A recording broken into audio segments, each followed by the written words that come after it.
these fighters this fight got done, and I said this on Fight Hype 3-4 weeks ago.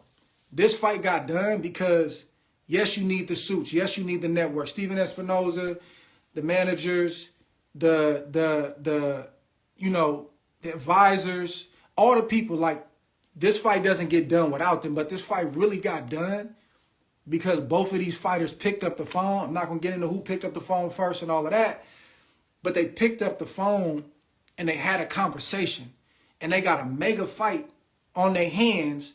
And this got done because two fighters got on the phone and said, bro, I'm willing to take this. You got to bend over here and give this percentage, or you got to give on this, but I'll give you that. That's, man, we got to shout them out, y'all, for their business acumen before we start talking about the fight, because that's not talked about enough.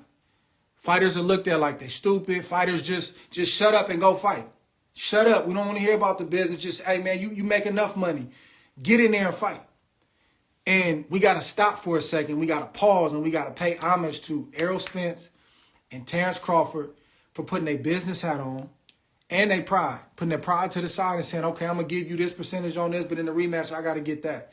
You got to stop for a second. And for the young fighters out there, man, reach out to these dudes. Ask questions. How did y'all get it done? What did y'all do? How did you figure out these tough points? Because we gotta step this thing up, y'all. Like we gotta step this business acumen, meaning like our knowledge of business and how it works. We gotta step this stuff up.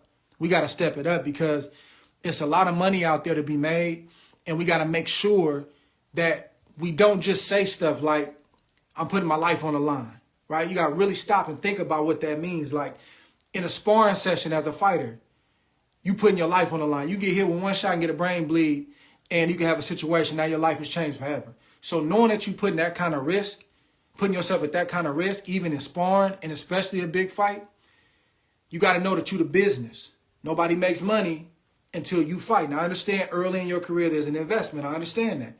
But we got to step our game up, and we are stepping our game up. And this fight tomorrow night is a good example of fighters who did that and who's doing that. And even the behind the scenes stuff about how Terence Crawford and Errol Spence handled the sanctioning bodies. I love it. Y'all can't get 3% on every belt just because that's your rules. Tell me where that makes sense, because we could do this fight without y'all. And y'all know how I feel about the sanctioning bodies, and they handled their business. So let's just stop for a second and give Team Spence and Team Crawford credit, bro. It's a mega event we getting ready to enjoy tomorrow night. And it's a lot of money that's getting ready to be made. And it happened because of these two businessmen first. They were business-minded first. Then they said, let's do the other work, which we getting ready to see, man, tomorrow night. So, the fight is here. Man, I'm excited. What do y'all think, man? I'm nervous. I ain't fighting, but I'm nervous. I'm nervous because, man, like, this one of them fights, man, you got love for both guys, and you may be closer to one than the other.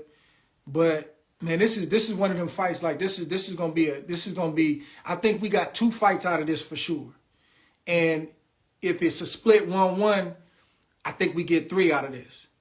And I personally don't see either fighter at this stage in their career fighting a lot longer than what they fighting after this 2 fights or after this trilogy, because these camps are different. When you fight a fight of this magnitude, it's a different level of focus. It's a different level of lock-in, and it drains you. And then you got to go actually call it back up and go fight the fight. Then you sit around after you done spent 2-3 months in camp, you done fought a tough fight, and you like, man, I got to go do it again. Your body you start having different thoughts. I don't see them going with the winner of this 2 fights or 3 fights, depending on how long ago. What they gonna do? Go to 154 in campaign and start all over? They might. They might. That's gonna be hard. That's hard for me to see. I think I can see them doing a farewell fight, but if he's successful and wins 2 fights or a trilogy, I can see him doing a farewell in Omaha, Nebraska. I can see Errol Spence doing something. It's hard for me to see. I could be wrong, but it's hard for me to see either fighter after they're done with this business that they got in hand, after 2 or 3 fights, like going on a campaign at 54, or maybe Bud staying at 47 and trying to campaign at 47, I just can't see what the money they're gonna make, the stage that they at in their careers. I can't see them like having the motivation to start over. And then you got young dudes like Boots Ennis, who he coming, and nobody's afraid of anybody, but are you motivated to fight Boots, to prove again to the young lion, to the next crop of dudes that, hey, I'm going to show you that I'm still the old guard and I'm going to hold you off? If you motivated, then yeah, go for it. But is the money going to be there? Is the motivation going to be there? This is stuff you got to think about, man, when you get into this stage in your career. But tomorrow night, man, I'm not giving y'all my prediction, like this one is going to win over that one, but we're just going to talk through the fight real quick. And I want y'all to throw some, I want to see some game plans. I don't want to hear this person is scared of this person. Nobody's scared of nobody.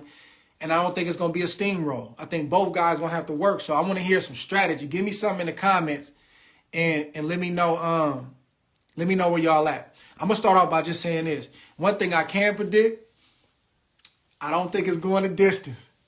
I don't think it's going the distance. I think between 9 and 11, I think it's gonna be some lot of dangerous work going on between 9 and 11. And I'm not gonna say who I think is gonna win the fight. But it's hard for me to see this fight going 12. It's hard for me to see this fight going 12. It's gonna be a lot of punishment inflicted in this fight, because when Errol Spence says he's gonna step in the first round, meaning he gonna toe the line and bring it, I believe him. I've seen him do it. I watched him throughout his career. That's how he trains. That's how he moves. I don't think he's going to switch up right now in the biggest moment of his life. And what I know about Bud, he ain't finna back down. Now, Bud may have a strategy on how he does it, but Bud got killer instinct. Errol Spence got killer instinct. And the whole world is watching. The whole world is going to stand still to watch these two men fight. And nobody's going to want to give an inch. And nobody knows how the judges are scoring it. And because of that, it's going to be a lot of punishment inflicted in this fight, y'all. And you know, they're going to get a king's ransom for it. This is what we signed up for. We know what we signed up for.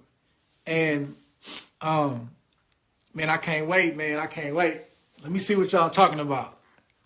Let me see what y'all talking about.